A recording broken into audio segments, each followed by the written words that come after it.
Is Tiny Toon Adventures Buster's Hidden Treasure still good?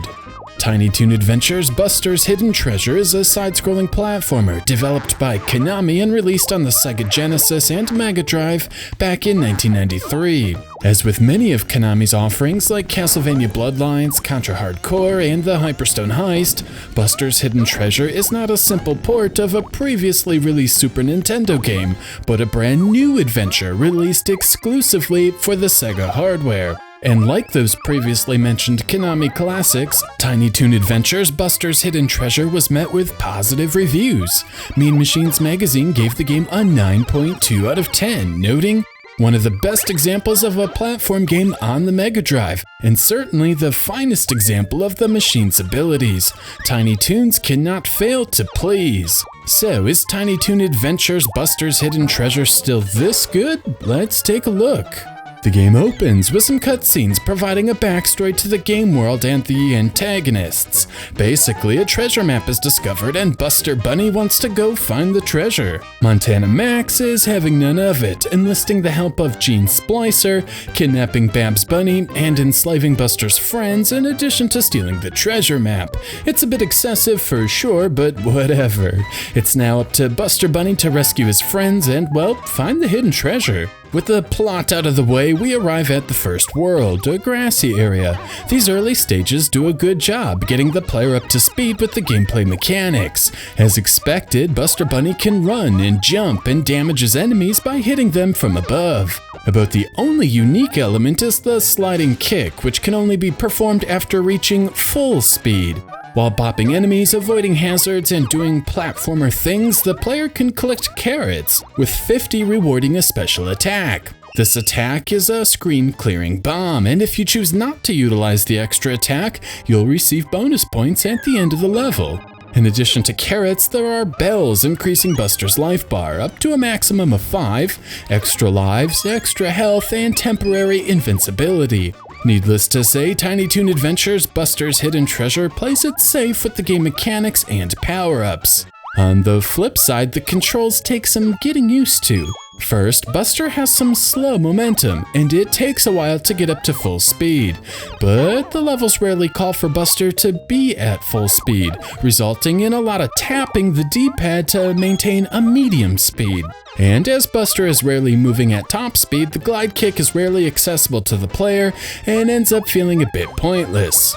Moving on, let's talk about the jumping. Like the momentum, this feels very non-standard. The momentum is completely separate from the walking, and Buster can perform a spectacular leap even when standing still. The change in speed from a slow walk to a brisk jump can be weird, but is predictable. Finally, if the player lets go of the jump button midair, Buster will abruptly drop straight down. This can be good for landing on a small platform or climbing stairs, but if the player is still pressing left or right on the D-pad once landed, Buster immediately regains his momentum when hitting the ground. The fact the momentum is completely different while walking and running compared to while in the air makes for a steep learning curve. The controls are responsive and predictable for sure, but Tiny Toon Adventures lacks the smoothness and fluidity found in AAA titles of the time. With the controls out of the way, let's talk about the first few levels. The level structure is fairly standard, with Buster making his way from left to right to find the level's exit. Along the way, there might be boulders to push to reach higher platforms, secret areas with extra lives, and springs to bounce off. While somewhat vanilla, I do love how the color palette changes with each passing level, giving the illusion of time passing and helping the levels feel somewhat unique. After beating the first world of levels, we arrive at a boss fight. The goal and structure of each boss encounter is effectively the same. Gene Splicer has a mind control device on one of Buster's friends, and that friend is used to hinder Buster with obstacles. Meanwhile, Buster must brain Gene Splicer to scare him off and free said character. The first fight is fun enough, and dodging Dizzy Devil while hitting Gene Splicer on the vertically oriented stage is straightforward. After this, Buster is off to the mountain world. The objectives and layouts remain much the same here, but the difficulty is increased. Sometimes this is fair, with some tricky platform jumping, and other times slightly less fair. Landing on a spike results in an instant death as expected, and they will occasionally catch you off guard. Enemy placement is a touch off sometimes too, with an enemy appearing out of nowhere as you move up the screen, or worse yet, the enemy's projectiles. None of this is too frequent, but noteworthy nonetheless. Moving on, the maze level is pretty cool. Rather than going from left to right, the player needs to maneuver through a bunch of hollowed out trees to find the exit. If you've got a good understanding of the jumping and can follow the carrots used as a sort of hint system, this provides a decent challenge in terms of following clues and as well as challenging the player's dexterity. All in all, this is a great level and a nice change of pace compared to what's been presented thus far. This leads to another boss encounter. Here, Gene Splicer will appear in one of 4 boxes as they spin along a wheel.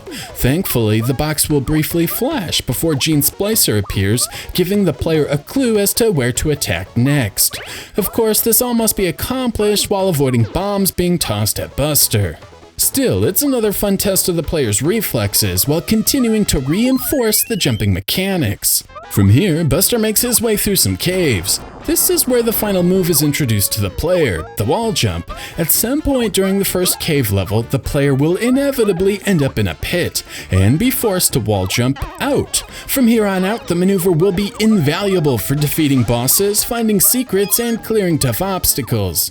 Buster can even crawl, and scenarios are presented where using the screen clearing bomb can actually be helpful, which is nice. The slide kick, however, remains useless.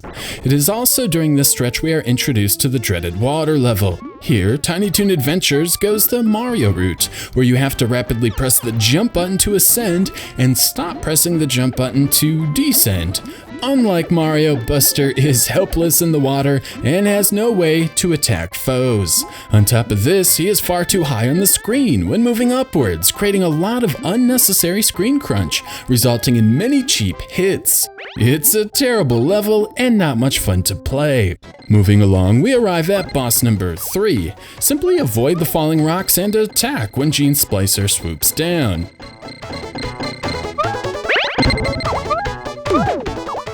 Next are some volcano levels. This represents the halfway point in the adventure, and the increasing difficulty is hard not to notice. There are plenty of lava pits with small platforms, though the lava only does damage rather than kill the player, and I appreciate the restraint. The second lava level is absolutely brutal, however. The entire stage is a massive platforming challenge upwards while the lava chases from below. At this point, mastery of the jumping mechanics is a must, and quick thinking is required to skip unnecessary platforms. A wall jump or two are also needed. For my money, this is easily the hardest segment in the entire game, but I am thankful this is the entire level, meaning if you die, you can quickly go for another attempt. Curiously, after the toughest platforming in the game is the easiest boss in the game. I guess I should now point out Buster can jump downwards, but avoiding Plucky Duck and jumping on Gene Splicer, who is always in the middle of the stage, is an absolute breeze. Next is more water. I will say this stage is sort of cool, having the player navigate to the bottom of the water pool and fall down to the next pool, but the level design is still pretty thoughtless. The blind jumps are a real crapshoot, and landing on enemies or death spikes is all but guaranteed. It does lead to a high point, however, the ship level. This is another maze-like level, sort of like the tree found in World 2. The path forward isn't too obvious, but not confusing either, creating a fun environment to explore. You'll have to move barrels into positions, continue to hone your wall jumping skills, and hop across small platforms to be successful. The change in scenery is awesome and a high point of the adventure. This leads to Buster finding the hidden treasure, but Montana Max is hot on his heels, and a boss encounter ensues. The goal here is to be patient and use the wall jump to land attacks higher than Buster's normal vertical limits allow him to hit. It also foreshadows the final boss encounter, which is kinda cool. With Montana Max temporarily dispatched, Buster makes his way to the snow levels. These are not ice levels, however. Instead of platforms being slippery, they slow down Buster's initial momentum. I kind of like this, if I'm honest, and I'm glad the developers decided to go the non-traditional route. As a whole, the snow world is pretty solid, presenting a nice platforming challenge for the player. Platforms will disappear, others will move, and overall, these are enjoyable. The game forces the player to utilize the bounce attack on waves of snowmen. If you continue to hold the jump button after bopping an enemy, Buster will bounce high into the air, allowing the player to chain a bunch of attacks together. From here, it's another boss fight. This is probably the weakest of the bunch, but by no means terrible. Gene Splicer will drop bombs, which are then sucked up in a vacuum, along with the player. It can be easy to get stuck in a pattern of constant hits and quickly drain your life bar. On the flip side, it's also easy to get into a rhythm of quick hits on the boss, and it can be over quickly when you get it right. Still, there is a level of sloppiness here, which hasn't been showcased in the previous encounters. This brings us to the final world, which is a factory of sorts. For me, these are some of the strongest levels found in the entire adventure. It plays to the strengths of the game, with precision jumping, pattern recognition, and accuracy being keys to success. Not only do the levels fit perfectly within Buster's moveset, they also show a real knack for enemy placement. Their movements complement the world around them. Some can be avoided altogether, rewarding a player who has taken the time to assess the situation. Others can be used as a quick shortcut or makeshift platform. Others still will require a well-timed strike to take them down while avoiding a dangerous hazard. From beginning to end, these are an absolute treat to play through, and it's nice to see Konami finally showing off some of their game designing prowess. Of course, this leads us to the final two bosses. The first is against Elmira. She basically mirrors the player's movements, and if the player fumbles at all, Elmira will snag Buster, resulting in instant death. Unless you have this level memorized, you'll be forced to jump backwards and forwards to buy yourself time and avoid running into walls, which will kill your momentum. While it's not immediately obvious you can just jump over Elmira, once you master the mechanic, it's not an impossible task. This leads us to the real final boss, a large mech piloted by Montana Max. Sadly, this boss is a joke. After dodging the laser attacks, you can easily get into a pattern of successive attacks without the boss recuperating and going on the offensive. The second wave of attacks features an exposed Montana Max, but the pattern remains the same. It's sort of a letdown if I'm honest, but I guess it could be worse. In any case, the final cutscene shows Babs being rescued and the hidden treasure being used to turn the island into an amusement park. Then, of course, the credits roll. From a technical standpoint, Tiny Toon Adventures Buster's Hidden Treasure is quite impressive. The graphics are amazing. Like most of the Japanese developed titles of the time, you'd be hard-pressed to tell the Genesis has any sort of color limitations. Each world is vibrant with a ton of color, nice gradients, and color palettes rarely seen on the Genesis hardware.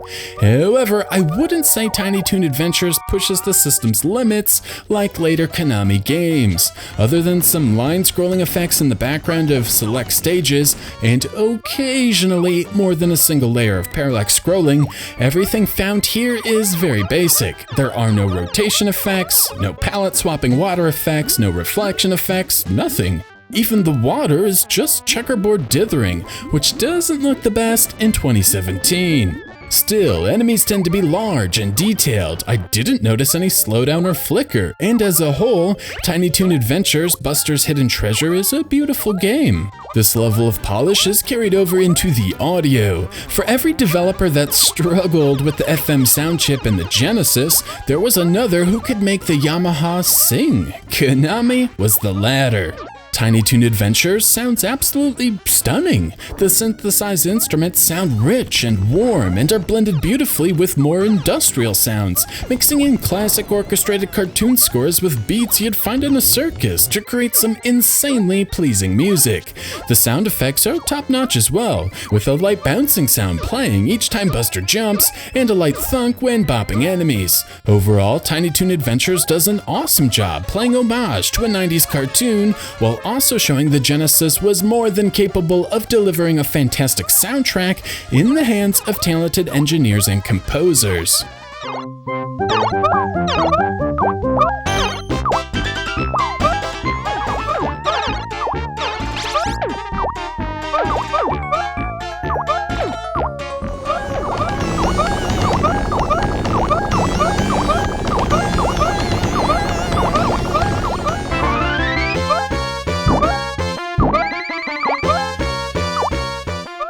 So, with all of that out of the way, we arrive back to the question asked at the beginning of the video. Is Tiny Toon Adventures, Buster's Hidden Treasure, still good? Let me start by saying I came into this game with low expectations. I purchased this game blind a few months ago for $5. I knew nothing about it and assumed it was a mediocre licensed game. I mean, there must be a reason I never see this game talked about in Genesis circles or covered by mainstream YouTubers. From that mindset, Tiny Toon Adventures, Buster's Hidden Treasure is kind of amazing. With gorgeous graphics, a wonderful soundtrack, responsive, though strange, controls, and a massive amount of levels to platform through, packed with above-average boss encounters and offering a decent challenge to boot. Tiny Toon Adventures is an easy game to like. However, it wouldn't be fair of me to declare this a fantastic title simply because it surpassed my low expectations. So, for starters, let's get the negatives out of the way. At times, especially early on, the game feels derivative. The map screen seems ripped straight from a Mario title, with music and sound effects that sound awfully similar.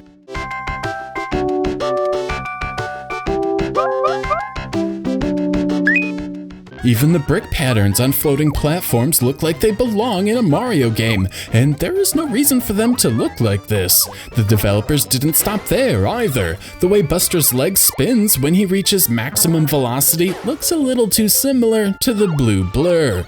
And Buster isn't destructible when moving at full speed, making it pointless. It feels like the developers were simply showing off without thinking about Buster's interaction with the environment. Speaking of showing off, Buster will trip when walking over a can, or come to a stop when walking over a rake. This cute gimmick is used effectively exactly once. After racing over this gap, the rake stops his progress. It's a perfect place to use this gag, as it resets the game's speed so Buster can resume platforming. But as best as I can tell, this is the only instance of this kind of thought. There are some technical fumbles as well. The hit detection is very unforgiving. Even on subsequent playthroughs, I would occasionally take damage when hitting an enemy. It seems the game engine is very finicky when it comes to dishing out damage, and if you don't land exactly on top of something, you get punished. I will say I did adjust to the hit detection quirks, but like the controls, there is a learning curve. Finally, the water levels all kinda suck. I'm not a big fan of these in general, and Tiny Toon Adventures, Buster's Hidden Treasure does little to change my mind. It's difficult to navigate small corridors without taking damage, and the vertical aspect of these levels is aggravating. There's nothing worse than swimming up because you have to, only to hit an obstacle because you have to jump up and not simply swim up at slower speeds. It feels dated and ill-conceived. But for all the design oddities, there is a lot of competence lurking within. While the controls have a learning curve, they are precise and predictable. Rarely will you slide off a platform or miss a jump. Starting, stopping, and landing all feel great, making the platforming challenges presented a ton of fun. Even better are little design touches. The forest areas become denser with each passing level. There is even a rocket which launches Buster into space. Tougher levels tend to be shorter, meaning the feeling of accomplishment is delivered before a feeling of frustration. And yeah, Tiny Toon Adventures, Buster's Hidden Treasure packs a ton of challenge. Some of this comes from a complete lack of checkpoints. If you die, you start the level back at the beginning. The tough challenge combined with shorter levels and start back actually does remind me of more recent games like Super Meat Boy or N+. This feeling is reinforced with unlimited continues. If you lose all of your lives, you start back at the level you left off, which is awesome. There is even a password system, so you resume right where you left off if you need to shut the game down. The only exception is the final world. If you get a game over anywhere in this world, you start back at the first factory level. I also appreciate the lack of widgets and whatsits to collect. Instead, the carrots serve as a guide through the levels. They are completely optional, and the player is not punished for skipping them. Now, this is definitely more of a personal preference, and some gamers find the collecting aspect of platformers appealing, but I personally prefer the game's laser focus on platforming. And in this regard, Tiny Toon Adventures Buster's Hidden Treasure excels. More specifically, the game is never cheap.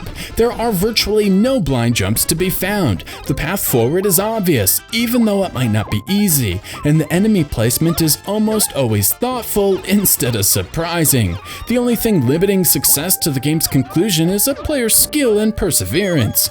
No challenge presented is impossible or broken, and beating many of the game's later stages offers a nice feeling of satisfaction rather than relief. That feeling of satisfaction means I'll want to revisit this title in the future, perfecting runs through levels as well as finding more secret areas. So yeah, Tiny Toon Adventures Buster's Hidden Treasure is still pretty great. While the limited moveset, lack of collectibles, and just a single playable character might have been an odd choice back in 1993, it does allow the player to learn the strange controls and become a master of them, just as mastery of them is needed. More impressive are the lack of problems.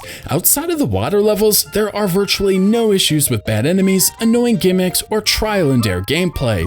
It's absolutely on par with some of the best third-party platformers of the era, including the games from Traveler's Tales and Virgin Games. The difficulty curve is perfect, and the game is rather lengthy, clocking in at around 2 hours. Throw in some excellent graphics and a superb soundtrack, and Tiny Toon Adventures Buster's Hidden Treasure is one of the better Genesis titles I've played in a long, long time.